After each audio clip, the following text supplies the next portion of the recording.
एक ऐसा युद्ध जिसमें देवताओं की शक्ति और योद्धाओं की वीरता की परीक्षा होनी थी।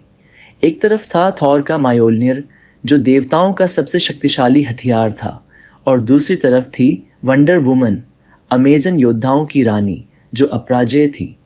लेकिन जब इन दोनों की ताकतों का सामना हुआ तो पूरे ब्रह्मांड की नियति बदलने वाली थी।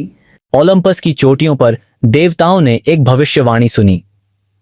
एक ऐसा समय आएगा जब थॉर और वंडर वुमन की शक्तियां टकराएंगी और तभी असली न्याय स्थापित होगा। जब थॉर को इस भविष्यवाणी का पता चला तो वह असगॉड के राजा ऑडिन के पास गया।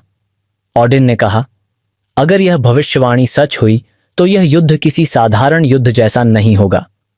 यह ब्रह्मांड की शक्ति संतुलन का निर्धारण करेगा। दूसरी ओर वंडर वुमन को अमेजन की देवी हेरा ने एक दिव्य संदेश दिया। तुम्हें अपने अस्तित्व को साबित करना होगा। एक देवता की शक्ति को चुनौती देने का समय आ गया है। थॉर अपने मायोलनिर के साथ पृथ्वी पर आया, जहां वंडर वुमन पहले से उसका इंतजार कर रही थी। तुम्हारी शक्ति महान है, लेकिन मुझे हराना आसान नहीं, वंडर वुमन ने कहा। थॉर मुस्कुराया। मायोलनिर केवल उसे स्वीकार करता है जो इसके योग्य हो।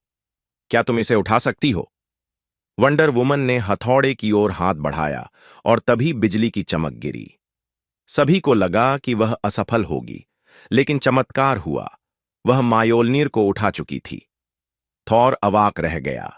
ऐसा केवल वही कर सकता था जो पवित्र, साहसी और योग्य हो। थॉर और वंडर वुमन ने महसूस किया कि वे प्रतिद्वंद्वी नहीं बल्कि सहयोगी हैं। तभी अंधकार के देवता हेड्स ने आक्रमण कर दिया। तुम दोनों का युद्ध मेरी सबसे बड़ी योजना थी, हेड्स ने अट्टहास किया। अब मैं इस युद्ध का फायदा उठाकर पूरी पृथ्वी को अपने अधीन कर लूंगा। लेकिन अब थॉर और वंडर वुमन एक साथ थे। थॉर ने बिजली से प्रहार किया, जबकि वंडर वुमन की तलवार ने अंधकार को चीर दिया। मायोलनिर और वंडर वुमन की शक्ति ने मिलकर हेड्स को पराजित कर दिया।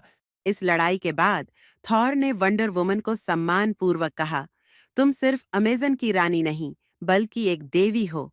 वंडर वुमन ने जवाब दिया, और तुम सिर्फ देवता नहीं बल्कि एक सच्चे योद्धा हो। इस युद्ध के बाद वे दोनों ब्रह्मांड के सबसे शक्तिशाली योद्धा बन गए, जो अंधकार के खिलाफ हमेशा एक साथ खड़े रहेंगे। सच्ची शक्ति युद्ध में नहीं बल्कि न्याय में होती है। अंत। अगर आपको यह कहानी पसंद आई तो आगे कौन सी कहानी चाहिए